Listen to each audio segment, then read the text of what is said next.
राष्ट्रपति द्रौपदी मुर्मू ने कहा कि सुगम्य भारत अभियान के माध्यम से सरकार दिव्यांगजन के सशक्तिकरण और समान भागीदारी के लिए प्रयत्नशील है।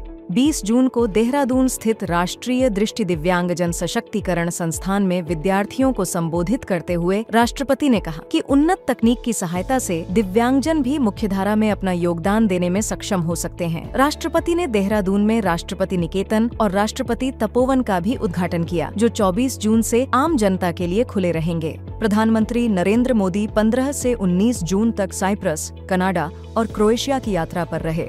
16 जून को साइप्रस के राष्ट्रपति निकोस क्रिस्टोडोलिडेस ने प्रधानमंत्री नरेंद्र मोदी को साइप्रस के सर्वोच्च सम्मान grand cross of the order of Makarios 3 से अलंकृत किया। प्रधानमंत्री ने साइप्रस के राष्ट्रपति के साथ लिमासोल में साइप्रस और भारत के व्यापारिक प्रतिनिधियों के साथ गोलमेज वार्ता भी की। इसके बाद 17 जून को प्रधानमंत्री नरेंद्र मोदी ने कनाडा के कनानास्किस में G7 शिखर सम्मेलन के आउटरीच सत्र को संबोधित किया। प्रधानमंत्री नरेंद्र मोदी ने G7 शिखर सम्मेलन के दौरान कनाडा, जर्मनी, फ्रांस, मैक्सिको, दक्षिण कोरिया, दक्षिण Africa, Australia, Italy, Brazil, Japan और यूनाइटेड किंगडम के नेताओं के साथ भी द्विपक्षीय बैठकें की। 18 जून को प्रधानमंत्री नरेंद्र मोदी ने क्रोएशिया के प्रधानमंत्री आंद्रेज प्लेंकोविच के साथ प्रतिनिधिमंडल स्तर की वार्ता की। प्रधानमंत्री नरेंद्र मोदी ने 21 जून को आंध्र प्रदेश के विशाखापट्टनम में 11वें अंतर्राष्ट्रीय योग दिवस समारोह का नेतृत्व किया। प्रधानमंत्री ने वैश्विक समुदाय से विशेष अपील करते हुए आग्रह किया कि इस योग दिवस को मानवता के लिए योग 2.0 की शुरुआत का प्रतीक बनाएं, जहां आंतरिक शांति वैश्विक नीति बनेगी। उन्होंने योग के वैश्विक प्रसार में सहायता करने के लिए आधुनिक शोध के माध्यम से योग विज्ञान को सुदृढ़ करने के भारत के प्रयासों को भी रेखांकित किया।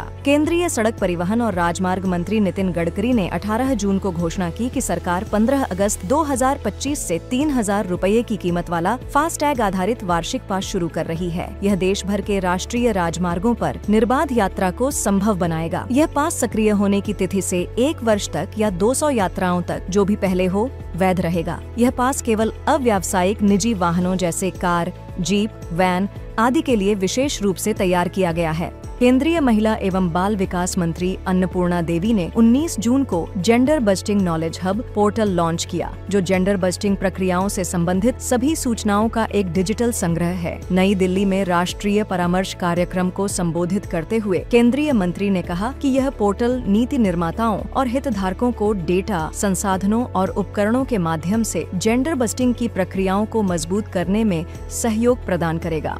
पहला anti submarine warfare shallow watercraft INS Arnala को 18 जून को विशाखापट्टनम के नौसेना डॉकयार्ड में chief of defence staff general Anil Chauhan की उपस्थिति में भारतीय नौसेना की पूर्वी नौसेना कमान में शामिल किया गया। INS अरनाला का नौसैनिक बेड़े में शामिल होना भारत की रक्षा सुदृढ़ता के साथ ही यह भारत की स्वदेशी डिजाइन, इंजीनियरिंग और विनिर्माण क्षमता भी दर्शाता है।